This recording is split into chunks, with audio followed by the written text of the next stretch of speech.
Bueno, seguimos ahora con el arquitecto Jaime Sorín. Jaime Sorín es un arquitecto muy importante en la Argentina.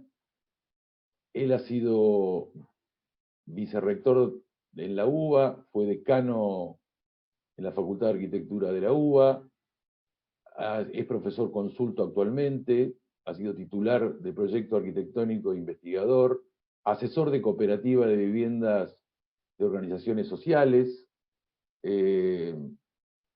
dirigió investigaciones acerca de la emergencia habitacional, ha escrito numerosos artículos, libros sobre la vivienda popular y las políticas públicas, y nos va a hablar de la ética de la temporalidad, el derecho a una vivienda adecuada, lo global y lo real, lo construido y lo vivido, la perspectiva de género como barrera a la exclusión. Así que le damos entrada al arquitecto Jaime Sorín para que comience su exposición.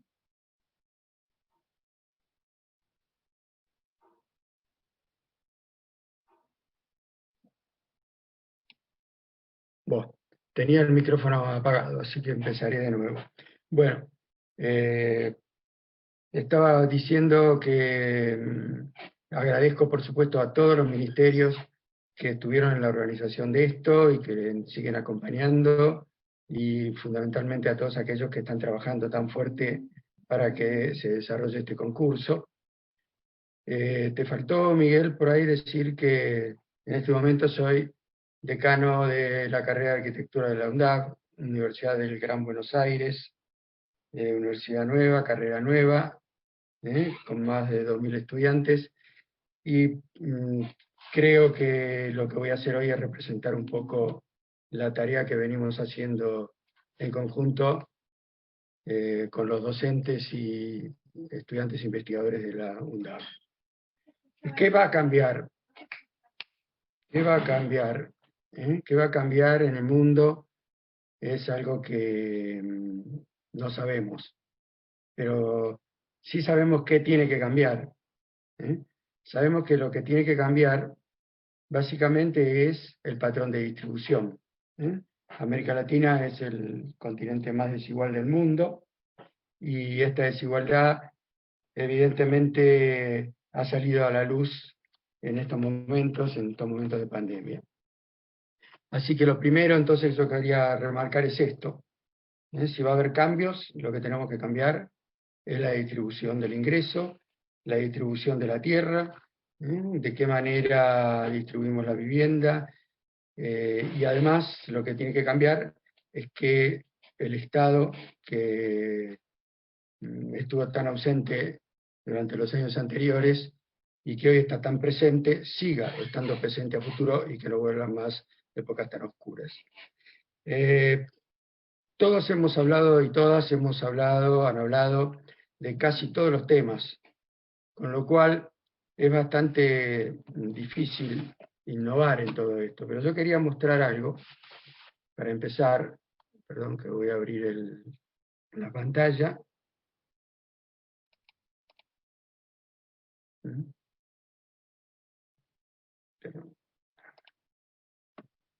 Estoy tratando de compartirla.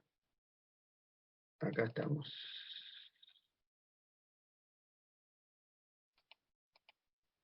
Bueno.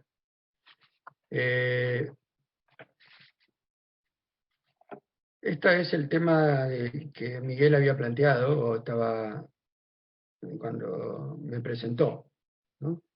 Yo creo que nuestra tarea como arquitectos y diseñadores en general, y diseñadoras, exige una ubicación ante la historia en general, pero básicamente nuestra historia, para poder adoptar una posición crítica y una posición ética ante la actividad proyectual. Sin esa ética, yo no creo que sea posible desarrollar la profesión de arquitecto. De aquí que el título de la presentación, además de reincorporar la discusión acerca de la temporalidad, que también lo plantearon en la primera charla Andrea Tapia y Miguel Barreto, yo le quería unir la palabra ética en cuanto a sistema de valores. Sistema de valores que tendría que ver con la democracia, con la igualdad y con el respeto por la diversidad. Sistema de valores que acompañan al proyecto y a la condición de adecuación que este proyecto tiene que tener en el sentido de la apropiación de lo local y de lo regional frente a los desafíos de una globalización tan cuestionada hoy en día. Y además, ética que tiene que ver con la categoría de derecho ciudadano que tiene la vivienda y básicamente con el valor de uso de la vivienda. Yo creo que, como dice acá este mural, la vivienda no es una mercancía, la vivienda es un derecho. Y en nuestro caso particular, en América Latina, fundamental, ¿no? Cuando trabajamos tratando de romper esta desigualdad enorme que tienen nuestras sociedades, especialmente porque los sectores que más carencia de vivienda tienen son aquellos que necesitan de la acción directa del Estado. Con esto, lo que quiero dejar en claro es que el centro de un proyecto está en tener siempre presente lo que dice Richard Sennett, ¿no? Ya citado hoy, en su último libro que es Construir y Habitar, y que una cosa es el medio construido y otra cómo vive en él la gente. Esto creo que esto es central cuando encaramos el tema de la vivienda, ¿no? Y esto lo hemos sostenido durante muchos años, no solo porque lo diga Sennett, sino que junto con Juan Molini Bedia, a quien hoy rindo homenaje porque hace un año que ha fallecido, me parece que lo tenemos que recordar siempre cuando hablamos de arquitectura y especialmente de arquitectura argentina. Y esto mismo continuamos diciendo hoy, y está en la base de nuestra carrera de arquitectura en la UNDAV, ¿no? Y es que el trasfondo de la arquitectura es la vida, no son los edificios, es lo que pasa en esos edificios. Es decir, que refiriéndonos directamente al concurso, si en las bases se hacen un hincapié muy lógico en una sustentabilidad basada en la eficiencia técnica, que por supuesto son fundamentales para poder concretar este y cualquier otro tema, me parece que es necesario tener en claro que tenemos la oportunidad de repensar la definición de vivienda, como decía Andrea Tapia, y no seguir considerando solamente cuántos metros debe tener una vivienda para ser económicamente sustentable, palabra que aparece repetidamente, en el ámbito de lo que han sido las políticas viviendistas y lo que siguen siendo en muchos países, es decir, construir, pero construir muchos metros cuadrados independientemente de cuál es la calidad de esos metros cuadrados. Y me parece que tenemos que reubicar las decisiones, las políticas de vivienda en el marco de lo que los latinoamericanos hemos denominado políticas de buen vivir, que se basen en la recuperación de lo público, de los derechos colectivos, entre ellos, fundamentalmente, de la producción social del hábitat, de la complementariedad y solidaridad de la que hablaba la ministra, frente a la competitividad, que fue central en estos últimos años, del respeto a la diversidad de maneras de concebir la vida en comunidad, al reconocimiento del otro, de la otra, y fundamentalmente de la construcción de espacios vivibles sin jerarquías que visibilicen las diferencias y no las desigualdades. Mencioné la tecnología porque creo que la tecnología no debe ser un fin en sí mismo. El uso de las tecnologías alternativas es importante, pero siempre lo que define es el proyecto. Lo que comanda es el proyecto. Creo que tenemos que tenerlo en cuenta cuando hacemos este tipo de trabajos, porque la tecnología no es autónoma, tiene que venir a materializar un proyecto. Yo quería plantear entonces que es necesario que hagamos una reflexión profunda acerca del significado de la vivienda. Ya lo planteó también Andrea Tapia cuando hacía una diferencia entre vivienda y casa, y decía que teníamos que profundizar esto. Y me parece que es uno de los temas centrales de este concurso. ¿Qué vivienda hacemos? Como decía el arquitecto Ignacio Paricio, un español que siempre nos había visitado durante mucho tiempo, o hacemos un estuche o hacemos una caja. Si hacemos un estuche sirve para un solo objeto. Si hacemos una caja sirve para muchos. Y entonces me parece que acá este es uno de los temas que tenemos que empezar a discutir. La caja es algo que puede albergar mucha más variedad de objetos y puede tener mucha más flexibilidad.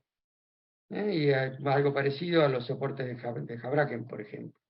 Es otra manera de problematizar el tema, de la misma manera que lo problematizó la arquitecta Zaida Musi también, ¿no es cierto?, cuando mostró viviendas individuales, viviendas que había que completar, que podían plantear una organización comunitaria de los cuidados o de las áreas sociales, y el concepto de la vivienda, como decía ella, como herramienta emancipatoria e igualitaria, no sexista, y con una utilización de los espacios no exclusiva y no predeterminados. Algo así como los constructivistas y los contenedores sociales de los años 20. Se pide también otro tema más, que es la propuesta de agrupamiento de las viviendas. Y aquí entran en juego dos temas: la relación vivienda-espacio público y la relación conjunto-ciudad. Para espacio público y vivienda yo quiero reintroducir un viejo tema, el tema del umbral, ni adentro ni afuera, junto con el tema del zaguán, otro viejo tema, que nos permite diferenciar entre lo privado y lo público. Y ese espacio público tendrá que ser diferente según la región, según la cultura, y es el elemento, el espacio público, que nos va a permitir integrarnos a la ciudad. Y tener muy en cuenta cuando hagamos el proyecto que integrar no es agregar. Integrar es sumar. Integrar es ver cuáles son las redes sociales que existen entre la ciudad y el conjunto que nosotros estamos proyectando. Esa integración es la base de la sustentabilidad del proyecto. Es decir, que lo sustentable no solo tendrá que ser como respetuoso del ambiente y de los sistemas constructivos, sino de la memoria del lugar, de los lazos sociales existentes a los que hay que integrar nuestra producción. En esto quiero reforzar también el tema de la participación, especialmente, y ya que se habló y se viene hablando también, a través de las cooperativas ligadas a los movimientos sociales. No solo como organización productiva, sino como estructurante de los lazos sociales. Y hablar también de lo temporal y lo efímero. No estamos hablando en este concurso de urbanismo efímero, que es una discusión larga para hacer, de asentamiento con fecha de vencimiento. No hablamos de un espectáculo. La mayoría de los resultados del urbanismo efímero, como el Festival del Kumbh Mela de la India, u otros que han pasado a notoriedad, son espectáculos y no son lugares para compartir múltiples experiencias cotidianas. Son parciales y no se integran a una ciudad. No le aportan demasiado a una ciudad. Y ahora quería plantear rápidamente, porque se nos va a ir pasando el tiempo, algunas diapositivas y hacer algunos homenajes. Esto es una de las primeras Villas Miserias de Buenos Aires, Villa Miseria que está donde hoy está en Puerto Nuevo, detrás se ve la ciudad, al modo de lo que es la Villa 31, y esto es de 1930. Como ven, este es un tema, el tema de la desigualdad es un tema antiguo en nuestra ciudad. Y acá un homenaje a Berbisky, Bernardo, que le puso el nombre a la Villa Miseria. Otro campamento de mendigos también, de nuestra ciudad en 1900. Y acá una primera aproximación a las viviendas de emergencia, una espontánea vivienda de emergencia, Caños, de la década del 30, en el puerto de la ciudad de Buenos Aires. Y ahora vamos a entrar en una discusión entre lo que hablábamos de la ética de lo transitorio y lo que termina siendo permanente. Cuando el Estado se corre, lo transitorio termina siendo permanente.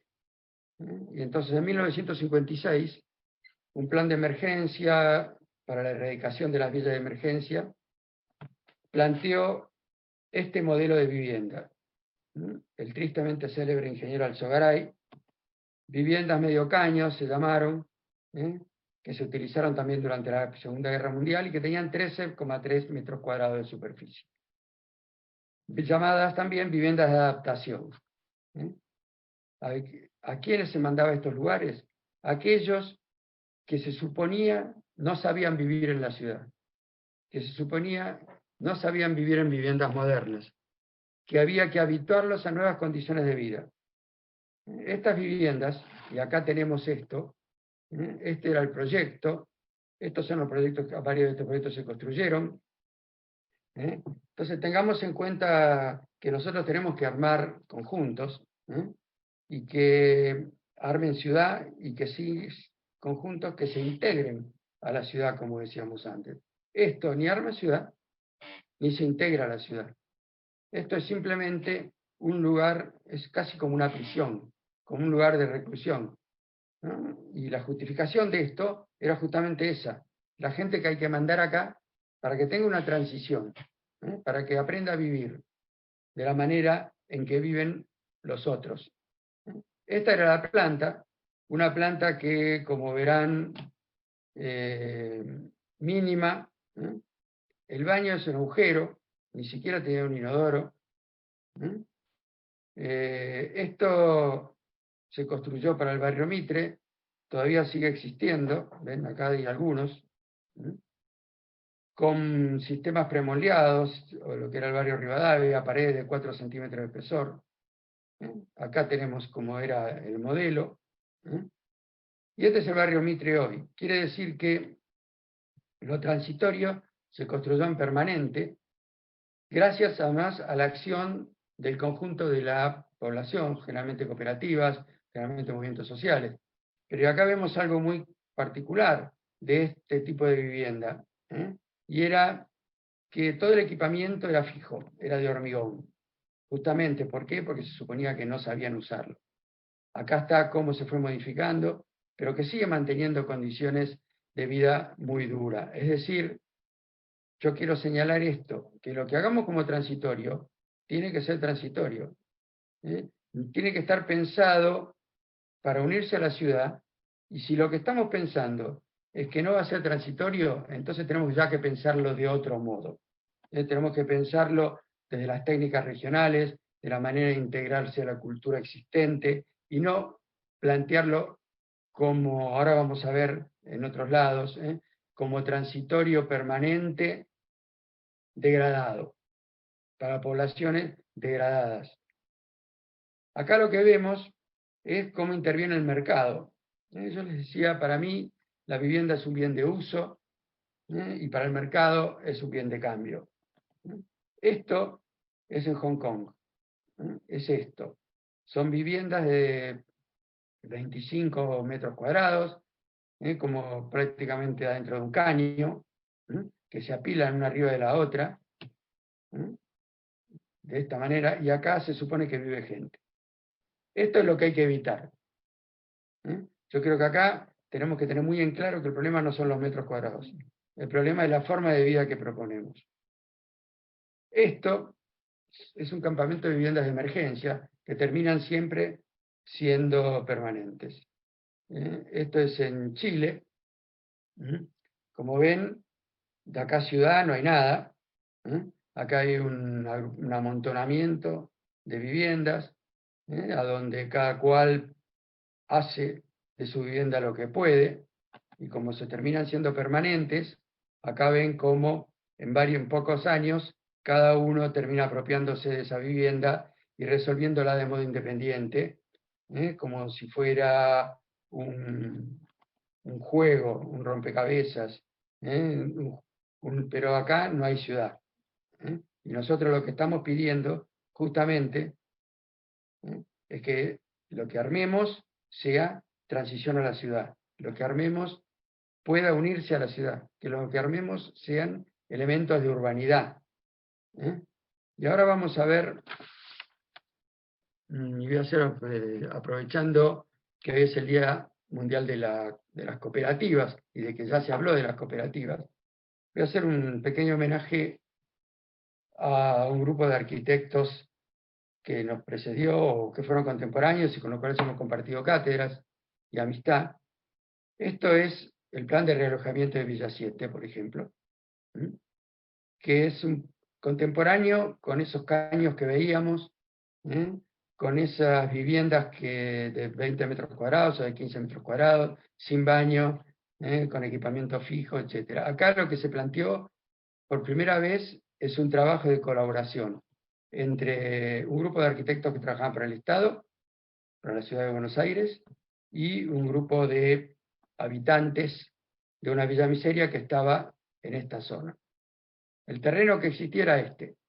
Y acá la discusión fue entre arquitectos y la población, cuál era el grado de densificación que se le daba para poder dejar una plaza. Había que ponerse de acuerdo, ¿no? Había que ponerse de acuerdo en que el espacio libre no era un espacio sobrante, era un espacio necesario. El espacio urbano, el espacio común, era un espacio necesario para todos. Entonces, la villa que estaba acá y que estaba destinada a usar todo esto, terminó en este lugar.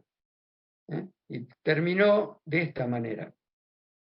Este es el proyecto que planteó en cooperativa Chiche Companucci y Cedrón, Azarri, Sara Fortuna, y que además fue construido por los mismos habitantes. Son la primera cooperativa de construcción. Se les enseñó el oficio.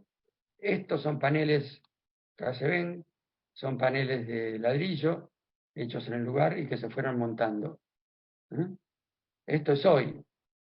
Como ven, no solo la cooperativa sirvió para construir, sino también para mantenerlo. La dignidad de la vivienda entendida como uso, la vivienda no entendida como mercancía, ni entendida como lugar a donde hay que meter a aquellos que no tienen otra opción que aceptar lo que le da un estado degradador. Y estas son viviendas en Montevideo, otro homenaje a FUCBAM y a la Universidad de la República. Básicamente, estos son trabajos frente al puerto, son trabajos de las cooperativas. Yo personalmente tuve la suerte de aprender lo que sé de cooperativas con FUCBAM.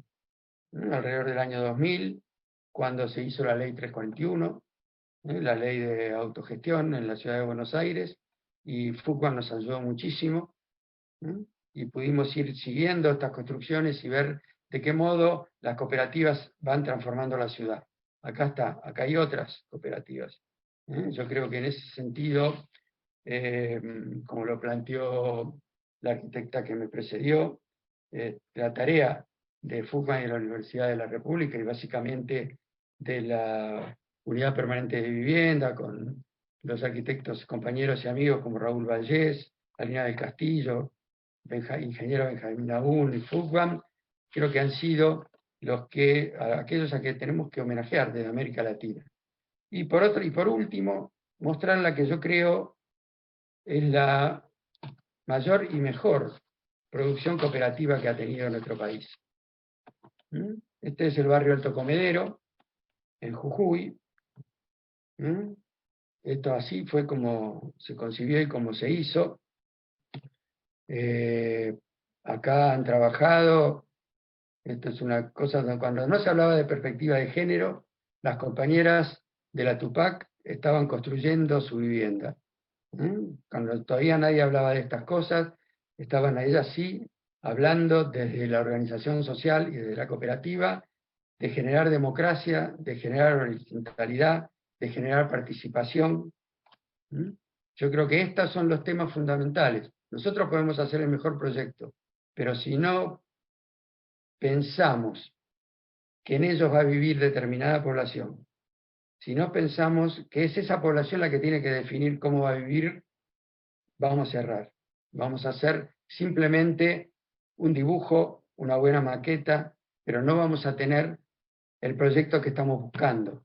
El proyecto que estamos buscando es que aquellos que necesitan salir de situaciones de emergencia sean los mismos que lo producen y que puedan definir a través de su cultura regional, a través de sus métodos históricos de construcción, a través de sus oficios, a través de su relación patrimonial con el resto de la ciudad y de la solidaridad común, los que definan cómo tiene que ser.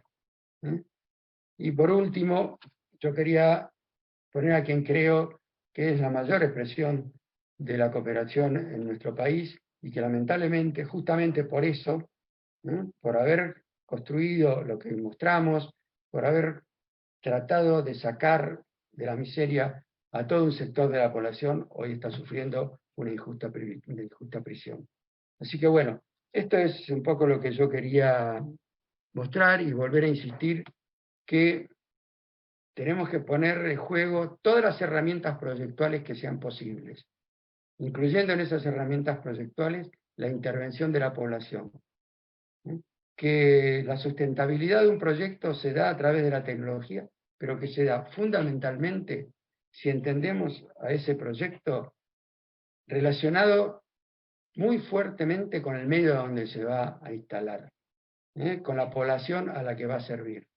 No es una maqueta, no es un dibujo, es una realidad. Como decíamos antes, la arquitectura existe si tiene en cuenta la vida que se va a desarrollar dentro de esa arquitectura. Bueno, creo que ya, no sé si no me pasé, pero debo andar bastante cerca, voy a dejar de compartir. Bueno, Miguel me dirás si ya terminé o... Bien, Jaime, muchísimas gracias.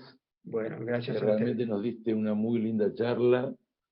Disculpame que me olvidé que estás siendo decano del Departamento de Arquitectura, Diseño y Urbanismo de la UNDAP, pero quiero resaltar, digamos, para el resto de los que están participando de esta charla, que Jaime ha cumplido las bodas de oro con la profesión, ¿no?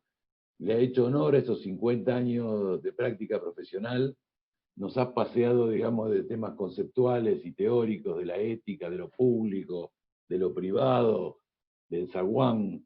Entraste en la sensibilidad social, ¿no?, hablando de lo transitorio y lo permanente con excelentes imágenes, y terminaste hablando de la política, y especialmente te quiero agradecer la mención al arquitecto Cedrón, que es de Mar del Plata, yo soy de Mar del Plata también. Al Cholo le pusimos el nombre de una calle, que hoy es el único arquitecto que tiene un nombre de calle en Mar del Plata, fue nombrado ciudadano ilustre, y lo que hemos compartido, digamos, militancia, cátedra, compañerismo y amistad, te agradecemos esta mención, que terminaste muy bien con Milagros. Así que espero que tu charla, y estoy seguro que va a ser un aporte importante para todos los concursantes, esta pincelada que nos diste. Así que, Jaime, muchísimas gracias por tu exposición. Ahora vamos a tener una pausa, según estaba pautado, y volvemos a la brevedad. No sé cuánto.